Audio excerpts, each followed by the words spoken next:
And she said, why don't you come live with me and my husband? We live out in the Lee Harvard area, and we can drop you off at the bus stop at South Woodland and Lee. The Hawken bus stopped there. I think it still stops there today. And so I lived with Mrs. Moore and her husband for 3 years, and the only thing I had to do was wash the dishes after dinner and study. That's all she asked of me. And that was extraordinary generosity on her part, and we remained friends throughout the rest of her life. She came up to my college graduation, and every step along the way, Mrs. Moore was always there. So those are just some of the many examples. I also had a teacher, Miss Tierce, at Kennard, who later went on to East Tech. I was in a slow class, again, in Kennard, and I wrote a story in my English class, and Miss Tierce read my story, and she called me up, and she said, did you write this? And I said, yeah, I wrote it. I didn't steal it or copy it or anything.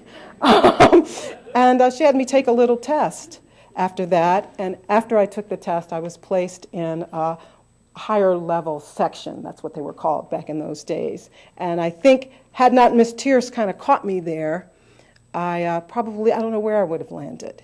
But because of her attention, I landed in a higher section, which eventually led to me being able to apply to go to Hawken.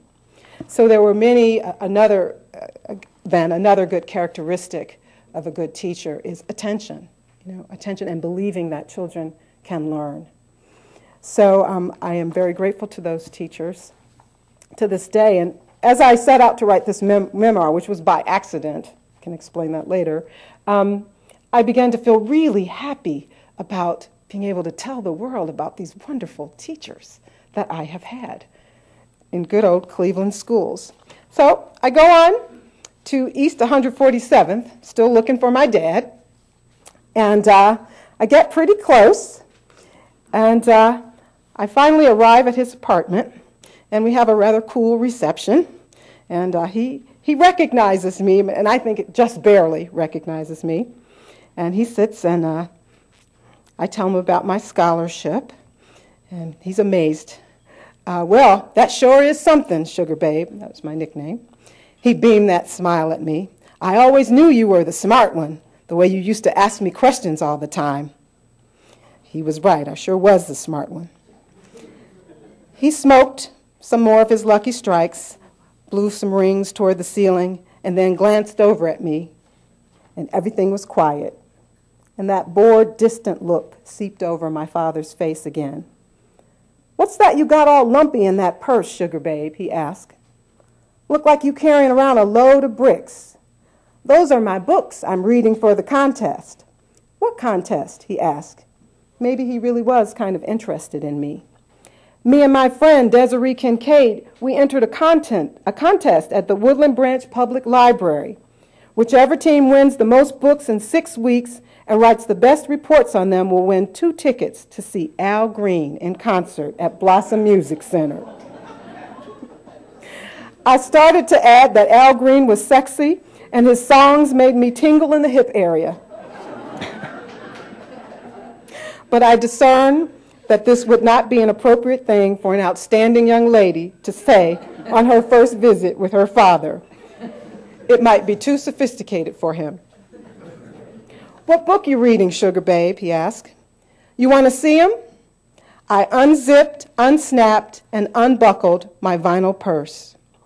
Rich Man, Poor Man, A Connecticut Yankee in King Arthur's Court, One Flew Over the Cuckoo's Nest, A Hero Ain't Nothing But a Sandwich, The Autobiography of Miss Jane Pittman, Go Ask Alice, and The Learning Tree poured out, all in paperback. Can you imagine me walking around with all these books? Title by title, I laid each out for display on the dirty sofa. Then I babbled on and on about Go Ask Alice, a book about a girl who ran away from home.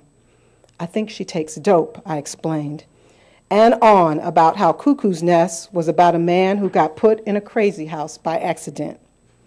Is that right? Charles Lyles took in my report. Then he was quiet again. You like to read, huh? Follow me, Charles Lyles said, rising and walking across the linoleum floor that creaked like a midget's box spring under a giant. To the rear of the sagging apartment and his bedroom we went. The stale, suffocating funk of my father's inertia clung to the walls of his room. Wine, sweat, and some lust that had not been for my mother. It was a funk that Charles Lyles could not camouflage with Irish Spring soap and aftershave. But on the floor, beneath the cracked waterstone walls, was a treasure trove.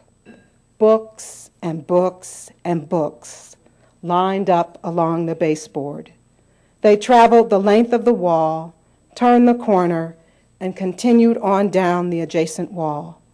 On they went. Tall books, short books, paperbacks, hardbacks, thin books, fat books, novels, textbooks, Reader's Digest, condensed, Time Life, ABFS, TUV, World Book Encyclopedias, history books, a book about airplanes, a book about stars, books. I sucked in the intoxicating breath of discovery, then rejoiced silently. My father could read books. Charles Lyles read books. Even though Mama said he dropped out of school in 10th grade, Charles Lyles read books. But everyone said he was such a good-for-nothing. Mama didn't mean to say it, but it slipped out. My sister Linda had said it too. Even that man at the bar had bad-mouthed him. But Charles Lyles read books.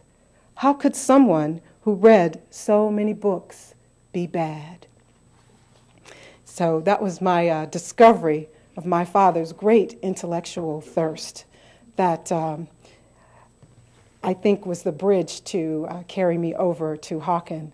When I got to Hawken, I found it was a very different way of teaching and learning that really challenged me to study hard and to develop really strong analytical and critical thinking skills.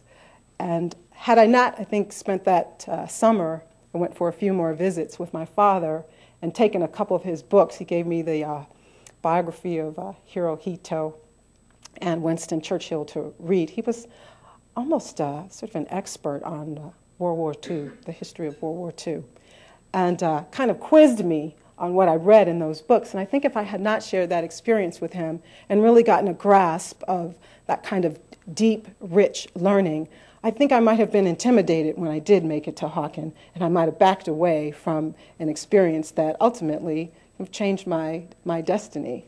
And so I am very grateful to my father for kind of showing me what real, rich, deep learning is. There's one other thing I want to say about the themes in my book. As you can clearly see, a theme is literacy and reading, a love of reading. That was cultivated by my father, by the librarians who held the contest at the Woodland Branch Public Library. Alice Smith did that, and lots of other things we did at that library. We built terrariums, we went on a trip to Ohio University, so many things we did. That nurtured my love of reading and literacy. That kept me very distracted from boys and, all the dangers out there. I mean, there was nothing a boy could say to me that would be more interesting than something I could find in a book. Absolutely nothing. So this love of literacy and liberty, I just want to say to the young people here, this is so important because I believe that literacy and liberty are inextricably bound. When you lose your ability to read and to understand and navigate the complex world around you, you take a step toward losing your freedom. And in the strictest terms, we hear over and over research that tells us that so many people who enter prison are illiterate, and they actually learn how to read in prison.